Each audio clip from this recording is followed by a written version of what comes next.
Head sõbrad, tere tulemast osa saama Toronto Eesti Baptisti koguduse märtsikuu teise pühapäeva virtuaaljumala teenistusest. Tänasel teenistusel või tänases jutluses tahan jagada vaimulikust küpsusest. Meid kõiki on loodud ühte protsessi ja me keegi ei ole kuidagi kogu aeg paigal, vaid me kogu aeg muutume. Ja on ju loomulik, et me muutume küpsuse, terviklikkuse, täiskasvanulikkuse poole. Sellest tänases jutluses. Algussõna jagab täna Eed ja muusika osas on meil võimalus osa saada lauludest, mida laulsime 23. veebruaril Kärdla kirikus koos Ekleesia koori ja Kärdla kiriku kammerkooriga. Soovin teile õnnistatud Jumala teenistusest osa saamist ja me alustame Jeesuse nimel.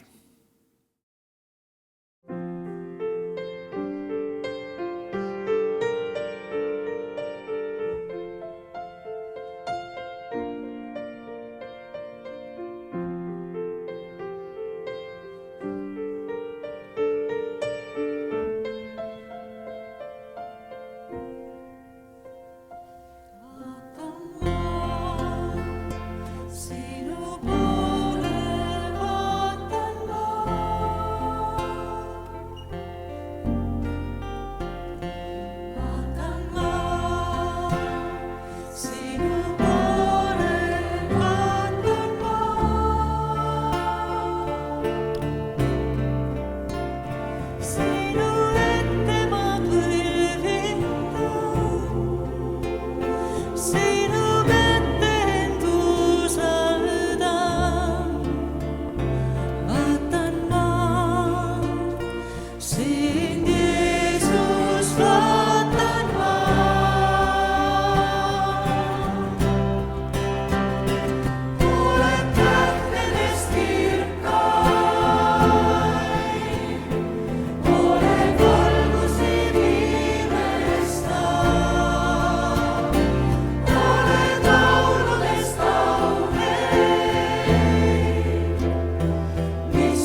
Good morning, everyone.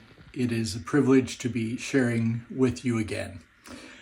Wherever you are, when you are listening to this service, may it encourage you and bless you. The living God knows you, sees you, loves you, and has a plan for all your days on earth and into eternity.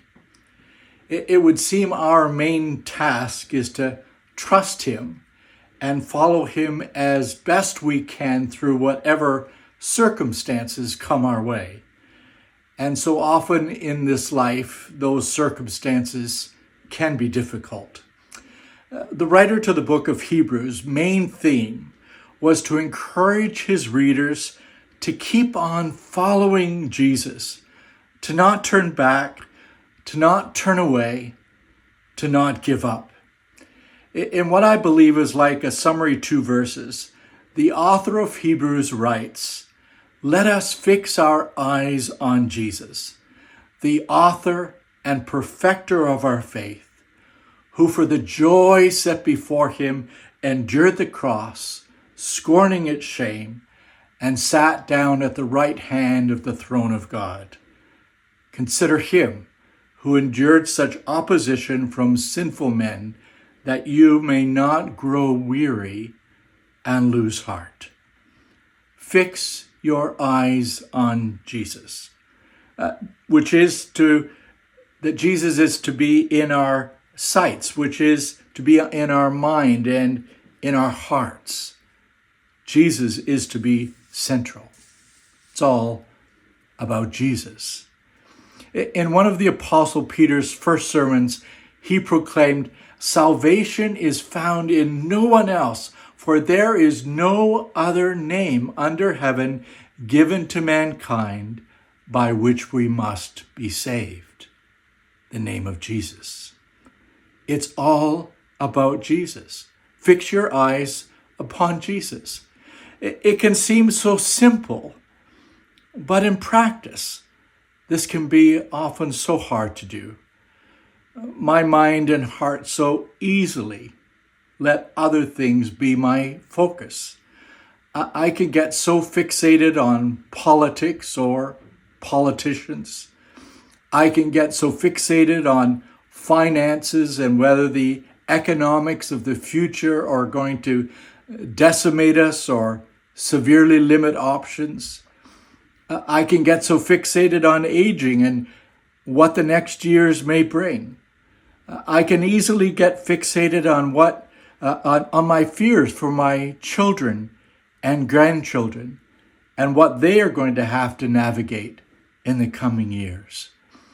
But while all of these are at times legitimate concerns to reflect on and certainly to pray about, we are to consider them in the light of fixing our eyes on Jesus. Why? Because Jesus is the name above all names, which certainly means he is working out his plan, a plan that is far above all earthly powers and earthly circumstances. This was, I believe, the main point of the book of Revelation, to help struggling, persecuted, and even doubting believers to lift their eyes to Jesus, to see him in his glory. In Revelation, we are given this verbal picture, Revelation 5:11 and 12. "Then I looked, and I heard the voice of many angels, numbering thousands upon thousands and 10,000 times 10,000. They encircled the throne and the living creatures and the elders, and in a loud voice they were saying, 'Worthy is the Lamb who was slain to receive power and wealth and wisdom and strength and honor and glory and praise.'" Fix your eyes on Jesus. As crazy as our world may seem at times, Jesus has got this. And by faith, Jesus has got you and me. And not only in the big things, but in the small things. He sees the sparrow fall. he sees you. A fairly recent worship song by Charity Gale is called I Speak Jesus. I'm going to share some of the lyrics, and as I do, I hope that you will receive these words. Let me even invite you to close your eyes and invite Jesus to speak to you even right now. I just want to speak the name of Jesus over every heart and every mind, because I know there is peace within your presence. I speak Jesus. I just want to speak the name of Jesus till every dark addiction starts to break, declaring there is hope and there is freedom. I speak Jesus. Because your name is power. Your name is healing. Your name is life. Break every stronghold. Shine through the shadows. Burn like a fire. I just want to speak the name of Jesus over fear and all anxiety, to every soul held captive by depression. I speak Jesus. Shout Jesus from the mountains, Jesus in the streets, Jesus in the darkness over every enemy. Jesus for my family. I speak the holy name, Jesus. I just want to speak the name of Jesus over every heart and every mind, because I know there is peace within your presence. I speak Jesus. Fix your eyes upon Jesus today. Let's pray. Heavenly Father, in these moments, wherever we are, may we know that you are with us,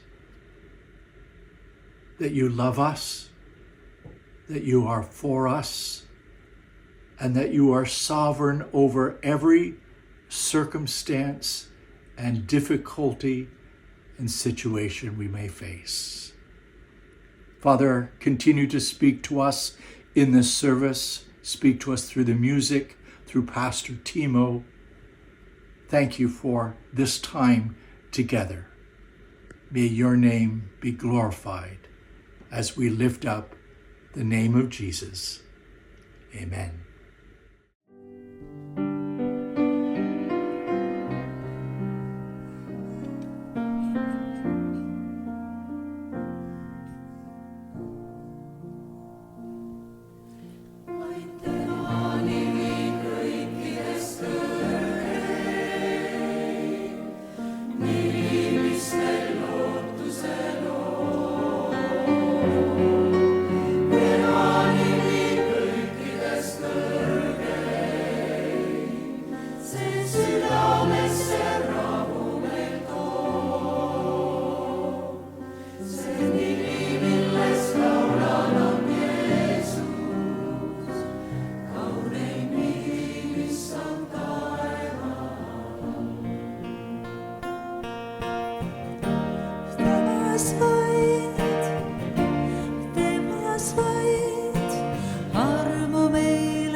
temas vaid on taevas meil lahti ja kõik taevarikkus tema sees.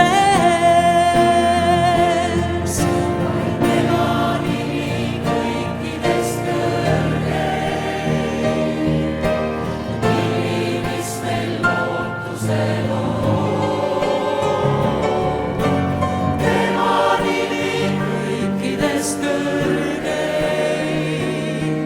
see südamesse rahu meil toob. See nimi, millest laulanud Jeesus, kauneim nimi, mis on taeval.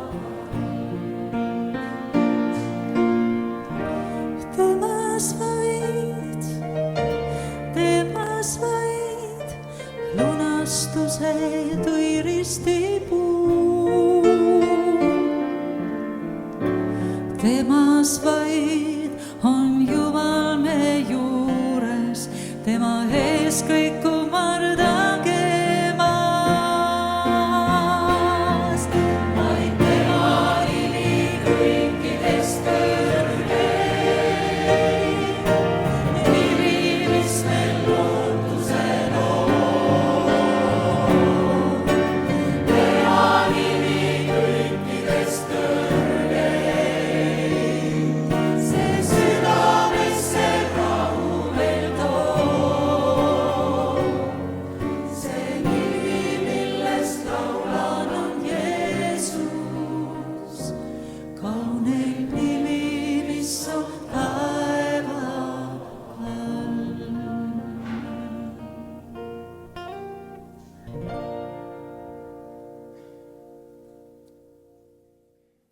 Ükskõik, millest me räägime või kellest me räägime, mis või kes elab, siis ei saa me mööda vaadata kasvamisest küpsuse suunas.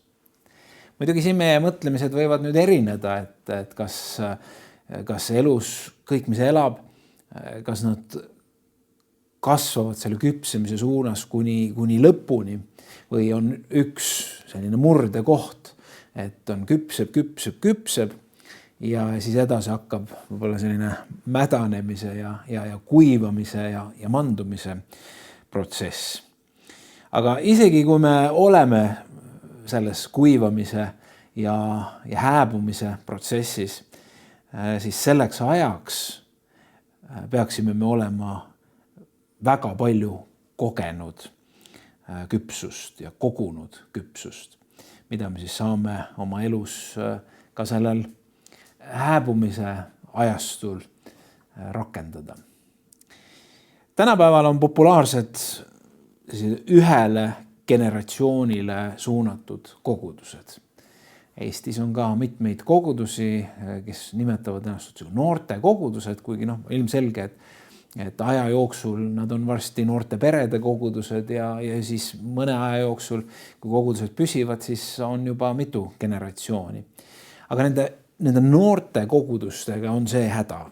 Nende positiivne pool on see, seal on palju innukust, seal on palju tegutsemist, tahtmist ja aktiivsust, aga puudu on kogemusest, sellest samast, mis tuleb läbi küpsemise.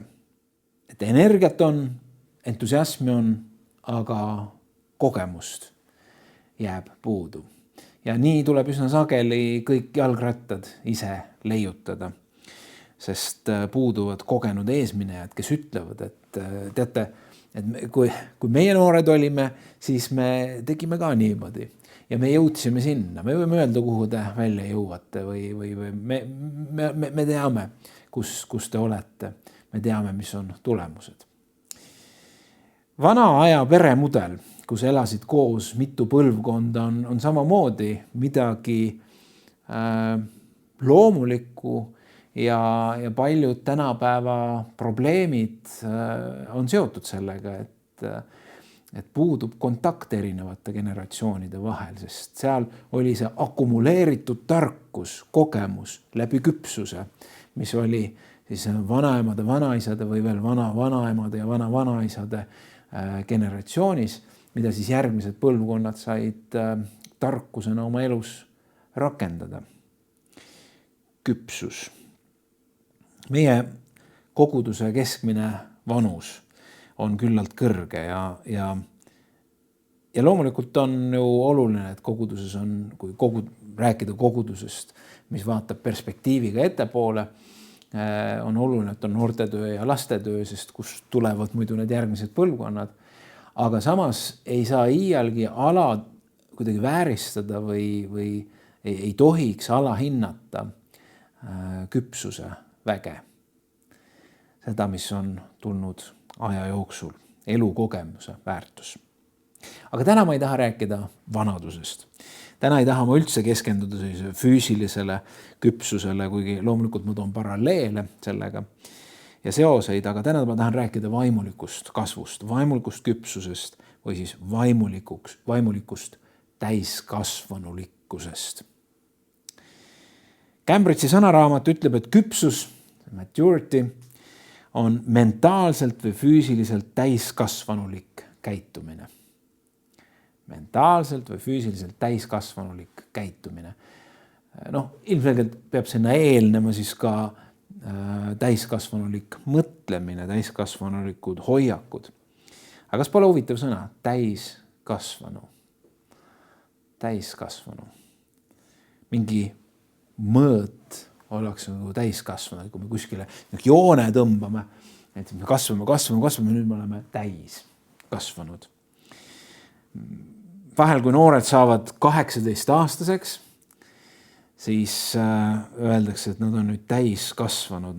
Küpsemad meist ütlevad, et nad on täisealised, aga väga harva täiskasvanud.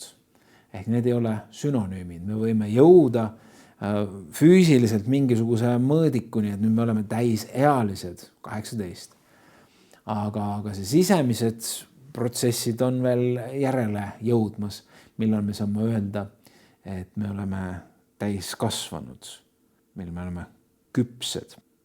Mõni inimene tundub, et ei saa kunagi sisemise inimese poolest kuidagi täiskasvanuks. Mõni 50 või vahel 60 aastanegi mõtleb ja käitub nagu 18-aastane ja nooremgi. Vahel ikka naised armastavad meestele ütelda seda, et see on nagu poisike või sa ei kasva kunagi suureks. Midagi on küpsemise teekonnal katki läinud või midagi on kuskil pooleli jäänud. Aga miks me räägime vaimulikust küpsusest ja täiskasvanulikkusest? Sellepärast, et Piibel räägib sellest. Efesose kirjas 4. peatükis kirjutab Paulus, tema on see, ehk siis Jumal, kes on pannud mõned apostliks, mõned prohveteks, mõned evangelistideks, mõned karjaseks ja õpetajaks, et pühi inimesi valmistada abistamistööle Kristuse ihu ülesehitamiseks.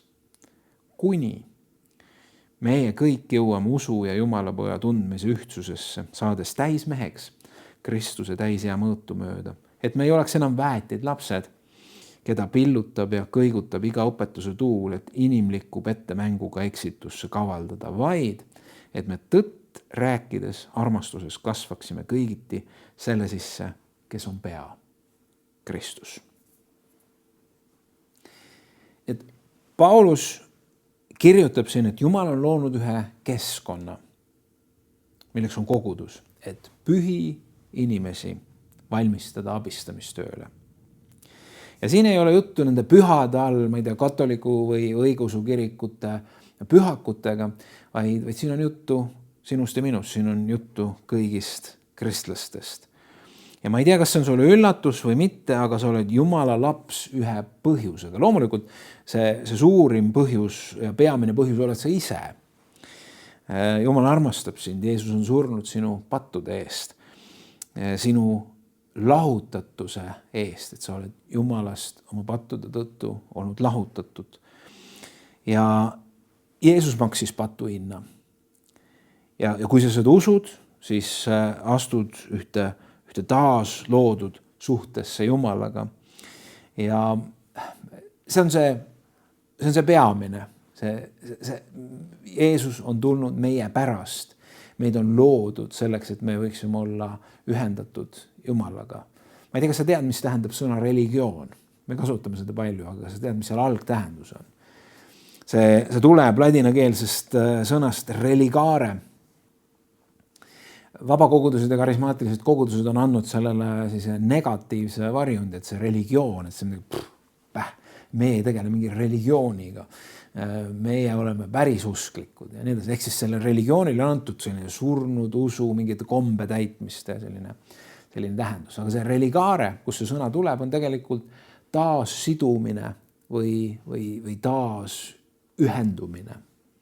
Ja see on see, et Jeesus on teinud kõik selleks, et meie osadus Jumalaga võiks olla taastatud. Me oleme jälle koos Jumalaga. Me sünnime suhtesse Jumalaga. Ja see on see kõige peamine põhjus. Aga nagu Paulus ka kirjutas, siis siin on juttu sellest, et meid, pühi inimesi, kes me oleme siis päästetud, kes me oleme uuesti sündinud, et meid valmistada abistamistööle Kristuse ihu ülesehitamisel. Ehk siis meil kõigil on oma roll Kristuse ihu ehk koguduse ülesehitamisel. Aga me sünnime. See on taas sünd, uuesti sünd, ülevalt sünd. Mis juhtub pärast sündi? Kas algab üks pikk ja vaevaline hääbumise ja allakäigu trepp, et sünd on see tipphetk ja siis hakkab kõik allamäge minema. Kui me mõtleme väikese lapse peale, siis me mõistame, et ei ole niimoodi, et algab üks äärmiselt põnev, väljakutset rohke teekond küpsemise suunas. Iga samm õpetab midagi, iga hetk õpetab midagi, iga võit õpetab midagi, iga kaotus, iga kukkumine, iga püsti jäämine ja nii edasi ja nii edasi.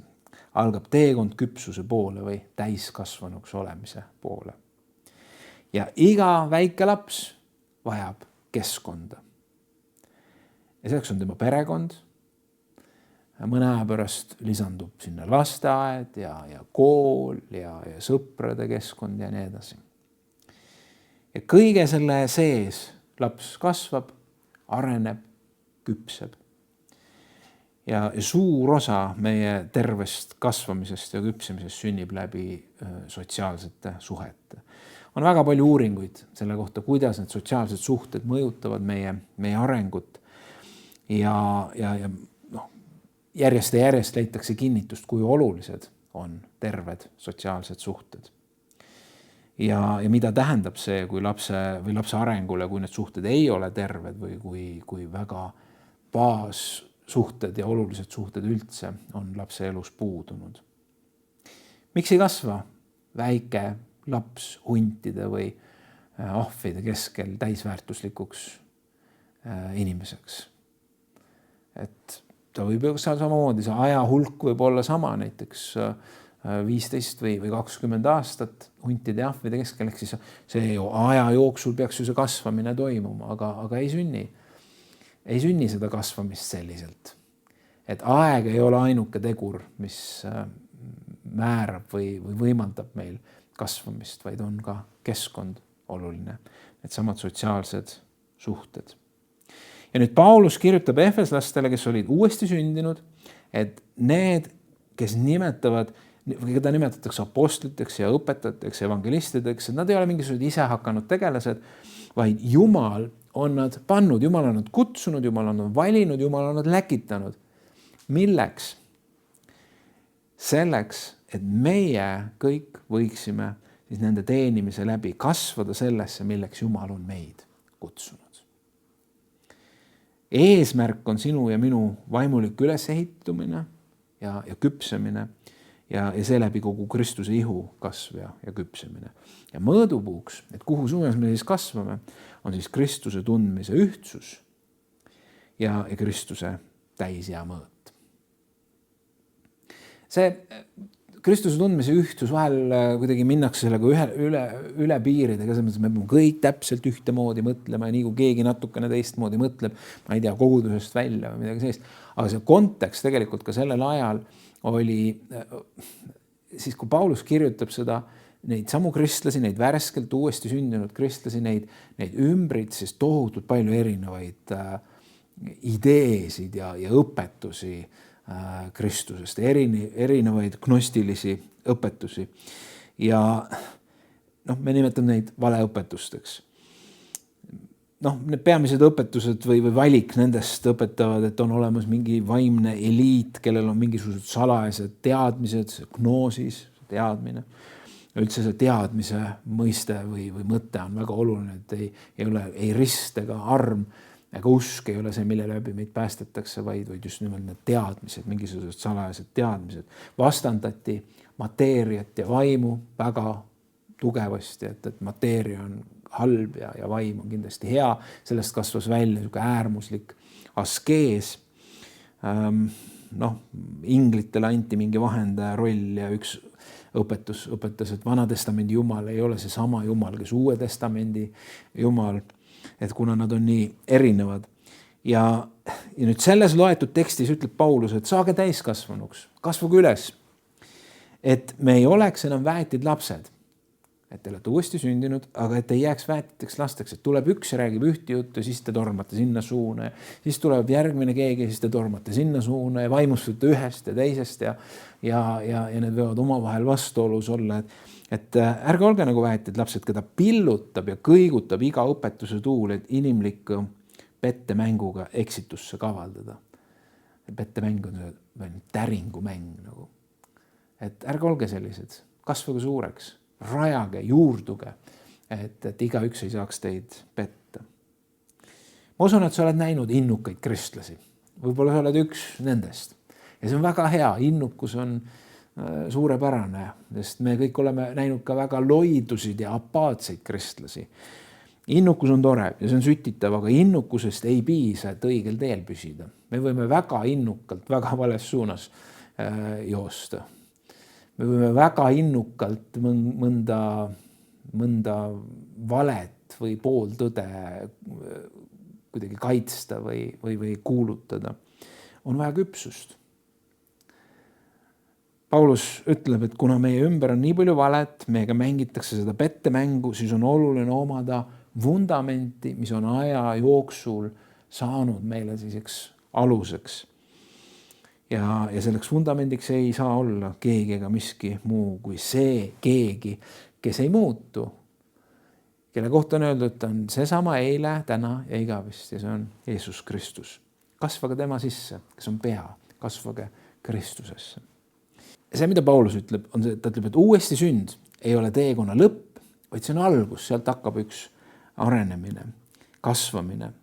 Ja nii nagu me peame väikese lapse arengut küpsuse suunas väga loomulikuks ja samas kõrvalekaldeid sellest ebaloomulikuks ja ohtlikuks, nii on tegelikult täpselt ka vaimulikus arengus ja vaimulikus küpsemises. Et see ei ole loomulik, kui me aja jooksul vaimulikult ei küpse, ei kasva. Heebrea kirja autor näeb probleeme koguduse elus, kui ta kirjutab, et 5. peatükis, et teie, kes te selle aja peale peaksite olema õpetajad, ehk siis mingisugune kriitiline ajaühik on olnud ja ta vaatab, et selle aja jooksul ei ole juhtunud mitte midagi. Mitte kuskil arengut ei ole toimunud. Teie, kes te peaksite olema õpetajad, juba vajate, et teid jälle õpetatakse Jumala sõnade esmaseid algeid, te olete saanud nende väärseks, kes vajavad piima, mitte tahket toitu. Igaüks, kes toitub piimast, on veel vilumata õiguse sõnas, sest on alles väeti laps. Tahke toit on aga täisealiste jaoks, kelle meeled on kogemuste varal harjunud eristama head ja kurja. Olles vanavanem, siis ma tean, kuidas lapsed armastavad neid paki smoothiesi ja paki vedelaid toite. Ja lapsevanemal on ka mugav, et võtad kuskil reisi peale ja siis läheb kõht tühjaks, pigistad sealt natuke. Aga see oleks päris kummaline ja imelik, kui me täiskasvanud, meie menüü oleks selline tuubi sees, mingisugune vedelollus. Heebrea kirja autor viitab siin, et üks aeg on möödunud ja aeg ja toimunud progress ei ole üldse omavahel kuidagi korrelatsioonis või seoses. Või nad on, selle aja jooksul oleks loogiline, et oleks mingisugune areng pidanud toimuma, aga seda ei ole. Ja just nii me mõõdame ka füüsiliselt lapse arengut, et juba 3-aastane, aga näe ikka ei räägi. Või juba 5-aastane, aga ikka saab rinda. Või ma ei tea, juba 4, aga vaata ikka mähkmed jalas ja nii edasi. Midagi on kusagil otse kui viltu läinud. Ja siin on pilt kristlastest, kes on jäänud kinni millessegi. Ja kui me seda teksti loeme, siis me näeme, et see midagi on mugavus. Et siis on ju mugav seda piima tarbida. On ju mugav, kui ei ole väljakutseid. On ju mugav, kui ei ole ebamugav. Aga arenemise juurde käib ka ebamugavus. Aga selle juurde ma tulen ka natukene hiljem, et mis on need arenemise ja kasvamise takistused. Aga kõigepealt ma tahaks tuua mõned punktid, mis iseloomustavad vaimulikku küpsust. Esimene punkt, korrektne ja terve Jumala pilt ja mina pilt. Ja see korrektsus ja terve olemine, see ei tule kuskilt inimlikust allikast. Et vaatame, mida see ajaleht kirjutab või see raamat kirjutab, vaid see tuleb Jumala sõnast. Mida Jumal räägib Jumalast, mida Jumal räägib meist. Ebaküps pilt Jumalast võib olla väga erinevalt ebaküps. See on ju see, kui me pimedad elevanti kombivad, et see on väga ebaküps hinnata elevanti selle järgi, kui me oleme saanud tal londist kinni, et elevant on nagu madu või oleme ta külge puudutanud, elevant on nagu sein või midagi sellist. See ei ole küps. See on mingi poolik arusaam või pilt. Ja meie jaoks võib-olla vahel Jumal, kui me väga noored oleme, noored kristlased, siis meil on tõotused, Jumala tõotused on meil ja siis võib Jumal muutuda meil selliseks jõuluvanaks või jooksupoisiks, et mul on seda vaja, Jumal seda tõotanud, kas olgu olla ja võimalikult kiiresti. Vahel võib Jumal olla selline familiaarselt omasugune, selline oma poiss. Teinekord jälle jõhker despoot, kelle poole ei julge pilkugi tõsta, rääkimata millegi küsimisest. Mõne jaoks Jumal võib olla kauge ja hoolimatu ja neid variante on väga palju, millised võivad meie väärad Jumala pildid olla. Ja sageli on see pilt Jumalast seotud sellega, mida me tunneme või kust me oleme läbi minemas. Ehk siis me läheme kuskilt raskest kohast orust läbi, tundub, et Jumal ei kannagi meile kandiku peal kõiki vastuseid ette, Jumal on hoolimatu. Ja teinekord jälle mingis väga meeldivas olukorras olles, siis et meil loome Jumalast pildi, et Jumal peabki olema see, kes meile kogu aeg siis loob sellist meeldivat olemasolu, et meil ei tohiks raskusi olla ja nii edasi. Ja nii edasi. Aja jooksul saades kogenumaks Jumala usaldamisel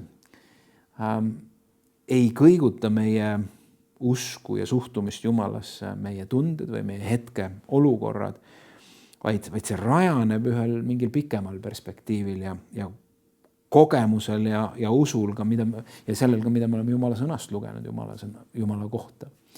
Ensemblil Mercy Me on väga ilusa tekstiga laul Even If, ehk siis isegi siis kui, ja seal on loetelu erinevatest asjadest, isegi siis kui on niimoodi.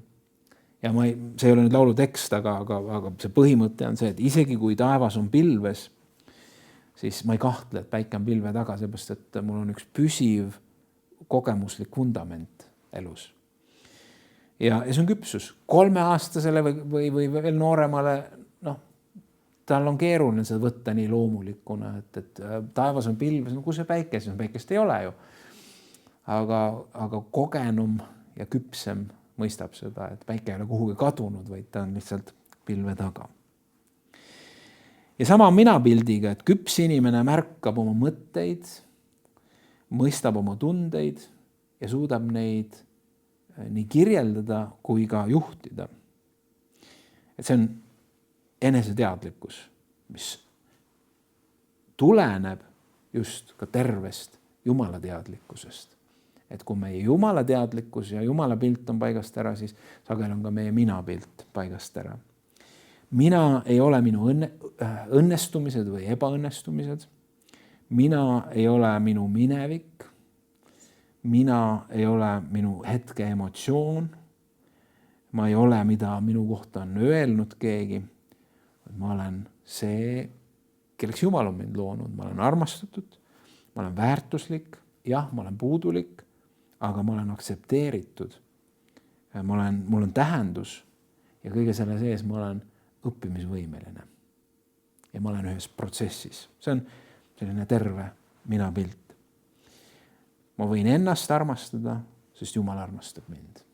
Ja seeläbi, kui ma olen võimeline ise ennast armastama, olen ma võimeline armastama ka teisi inimesi. Nii et korrektne Jumala pilt ja mina pilt on üks küpsuse tunnus. Teine on võime taluda pinget ja vastu või tagasilööke. Sageli öeldakse, et kui sa tahad kellegagi abielluda või sa plaanid mingisuguseid pikemaid või püsivamaid mingeid projekte kellegi inimesega koos läbi viia, asuta ühele teekonnale, siis mine enne, kui sa mingeid otsuseid teed, mine taga koos matkale, soovitavalt ekstreemmatkale, kus on olukorrad, kus meie füüsiline pannakse proovile, kus meie vaimne pannakse proovile, kus on ebamugavust, kus on hirmu ja kus on väljakutseid, sest sellisel päikeselisel rannal liival lesides suudame me kõik küllaltki meeldivad inimesed olla. Aga sellistes olukordades, kus pannakse meid nagu sidrunid, pigistatakse, siis ju tuleb tegelikult välja, mis meis on, me isegi vahel üllatume. Et sellepärast on oluline ka mitte põgeneda sellist olukordadest ja vahel lausa lasta ennast panna sellistesse olukordadesse. Me saame ise ka enda kohta targemaks. Kuidas on meie pingetaluvusega? Kuidas on sellega, kui me ei meeldi kellelegi, kui keegi mind taga kiusab, kui keegi meid laimab, kui ma ei suuda saavutada seda, mida ma olen tahtnud. Jeesus ütles, anna neile andeks, sest nad ei tea, mida nad teevad enda hukkajatele. Seda ei saa teha ebaküps inimene. Seal peab olema üks küpsus. Ma lisaksin selle punkti alla ka võimekuse vastu võtta seda, kui asjad ei lähe nii, nagu meie oleme plaaninud, kui palved ei saagi nipsti vastatud ja sellisel kujul, nagu mina täpselt olen tahtnud. 3-aastane hakkab jalgu trampima. Mõni hakkab karjuma ja hüsteeritsema. Ma tahan, ma pean just nüüd saama. Eks sarnaseid olukordi võib ka olla täiskasvanud inimestel nii sama emotsionaalsetes olukordades kui ka vaimulikus perspektiivis. Eks me oleme Jumalaga ka ju neid jalgu trampinud ja ütlen, ma tahan, ma pean kindlasti saama. Küllap on neidki tundeid olnud, et saadaks kogu selle usu ja Jumala asja kuu peale, sellepärast, et mul pole ju kasu sellest midagi, kui Jumal minu palvetele ei vasta nii, nagu mina seda tahan. Aga läbi kannatuste, läbi katsumiste, läbi ootamiste kasvame me. Kui sa loed Jumala sõna, siis need on need peamised kasvamiskohad, testimiskohad meie Jumala meeste ja naiste eludes. Lihas kasvab mitte diivani peal vedeledes, vaid ikka, kui talle koormust anda. Et see on nii füüsiline kui vaimne reaalsus. Ja 3. ja viimane, kuigi neid punkte võiks tuua veel, aga jutluse pikkus on piiratud. Ja 3. punkt, mis iseloomustab küpsust, on valmidus vastutust võtta. See on noorte meeste testimise või tõehetk. Tänapäeval üsna sageli ollakse ju, noored on valmis mida iganes omavahel tegema, küll suhteid looma, küll voodisse minema, lõputsema ja kõike muud, aga siis, kui on ühel hetkel vaja vastutus võtta, siis paljud ei ole valmis. Ma ei ole valmis selleks ja siis põgenetakse. Lapsemeelne kristlus leiab sageli enda ümber hulka inimesi ja ka vaimsest maailmast tegelasi, keda siis süüdistada oma probleemides, oma ka vastutuse kohtade ees, et kelle peale siis vastutust veeretada. et saatan on süüdi või pastor on süüdi või kuri kaaskristlane on süüdi või naaber on süüdi, vanemad on süüdi, geenid on süüdi, riik ja valitsus on süüdi, aeg, kus me elame, on süüdi. Mina ei ole vastutav. Kõik teised on süüdi. Valmidus võtta vastutus oma tegude eest, ka oma läbikukkumiste eest, ka oma ebaõnnestumiste või ka oma kurjuse või rumaluse eest. See on märk küpsusest. Valmidus vastutama tegude eest ja võtta vastutus oma peres, tööl, koguduses.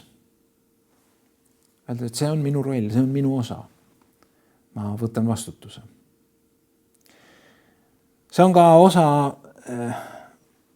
elu veidi laiemalt nägemisest kui vaid minu vajadused. Ehk siis see on küpsuse märk, kui me natuke kaugemale kui oma nina näeme, et tahas jälle võtta väikest last, siis tema empaatiavõime ei ole kohe välja arenenud, see tuleb alles hiljem. Ta ei ole võimeline oma õe või oma vanema vajaduste eest nii palju mõtlema või nende eest seisma, kui ikka selle minu vajaduse. Mina tahan saada, minul on seda vaja. See oli minule mõeldud.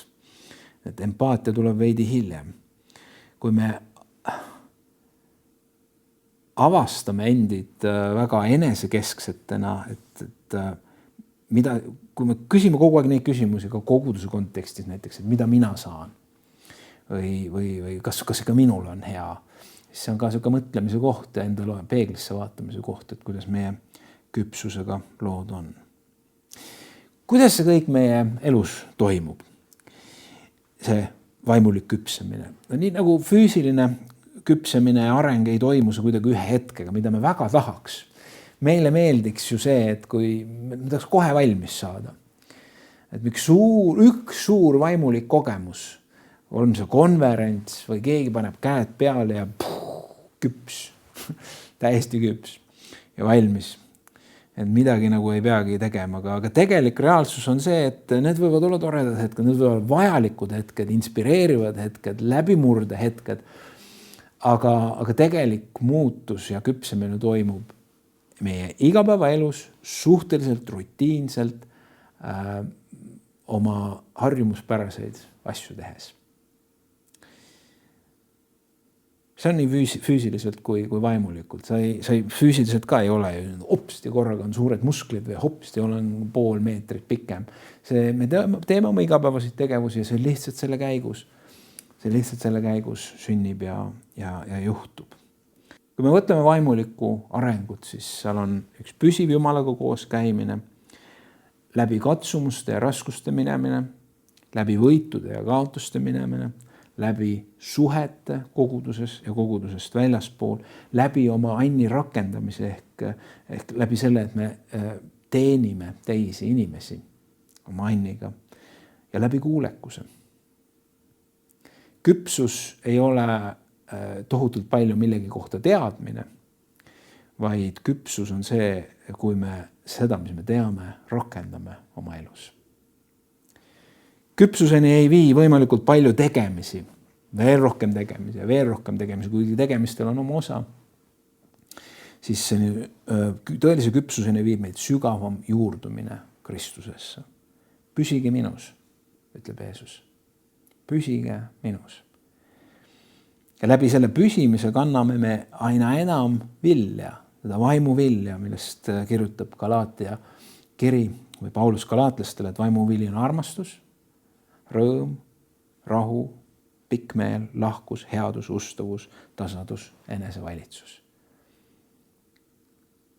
Kui me juured ajame Kristusesse, siis see Kristuse olemus sellisel kujul vaimu viljana tuleb esile meie elus aina rohkem ja rohkem. Ja kui ma tulen tagasi Hebra 5. peatüki juurde, siis seal on mainitud kristlaste jäämist vaimse piima juurde, vältides tahket rooga ja nii nagu ma tegelikult ütlesin ka, et üks peamine meie kasvamise pidurdajaid on mugavus ja soovimatus muutuda või ka vahel hirm muutuste ees.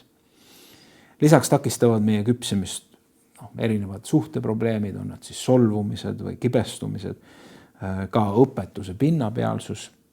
Ka kui me isoleerime ennast, kui me üksi jääme, me ei kasva üksi. Me kasvame läbi suhete ja ka kannatuste vältimine. Ära põlga tulekuumus, me jookseme kogu aeg eest ära, me otsime teid, kus oleks võimalikult lihtne. Aga Jumala teed ei ole alati need, kus oleks võimalikult lihtne, vaid Jumal juhib meid ka läbi tule, aga ta juhib meid läbi sealt, mitte sinna sisse. Lõpetuseks võib öelda, et vaimulikult küps inimene omab tõepärast pilti iseendast ja tõepärast pilti Jumalast.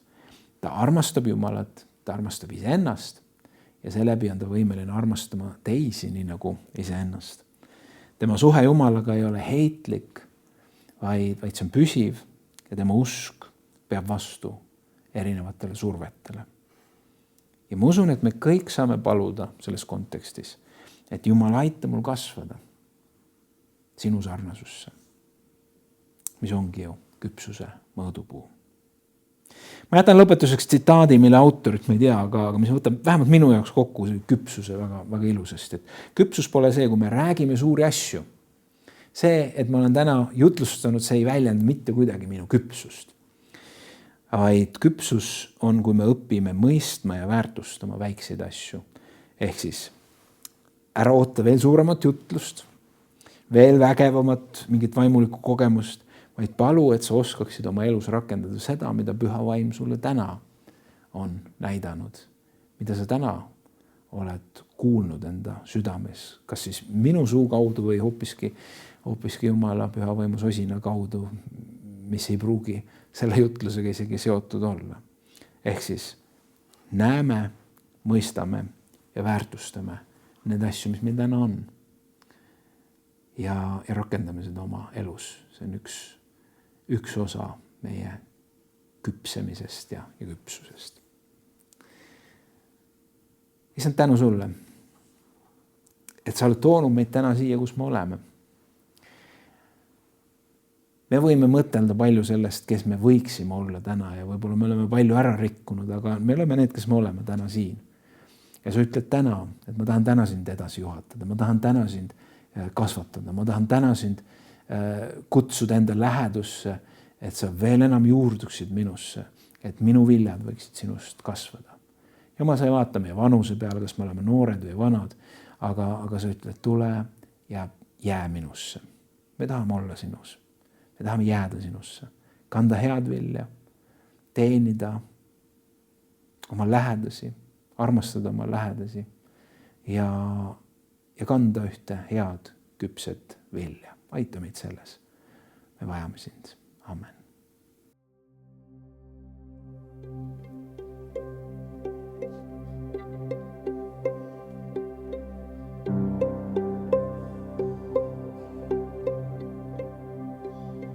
Vihmaviisad langegu õrnad su laugudele. Leebed tuled lootagu sinu rahutut meelt.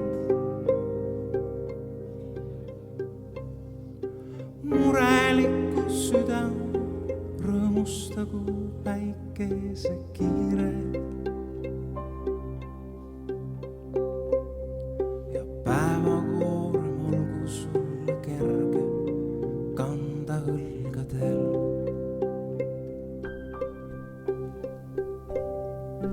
Vihmaviisad langegu õrnad su laugudele.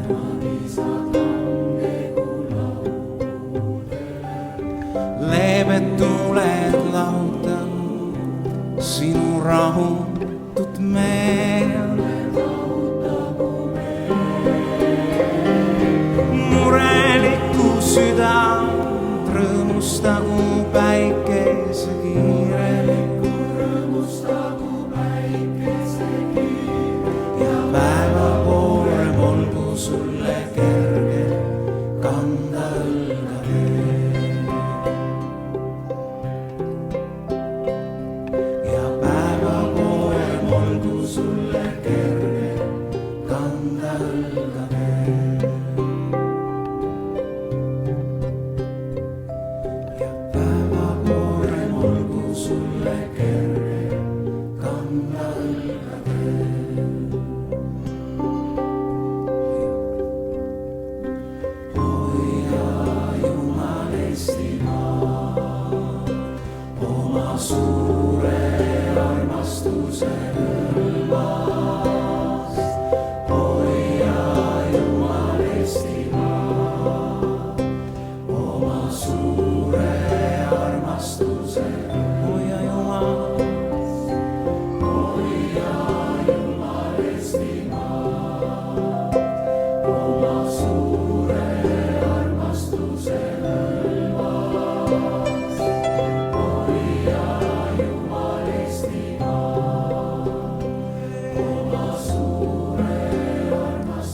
koos, hoia Jumal Eestimaad.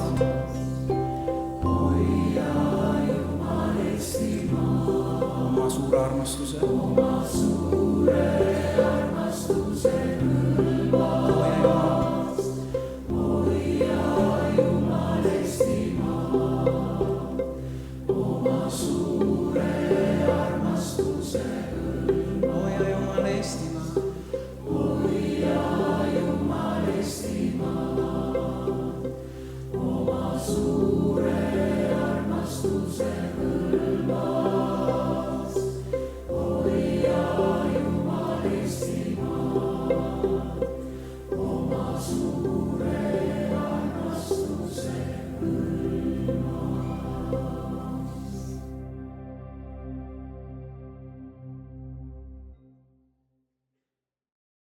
Sellised olid meie tänased laulud, palved, jutud.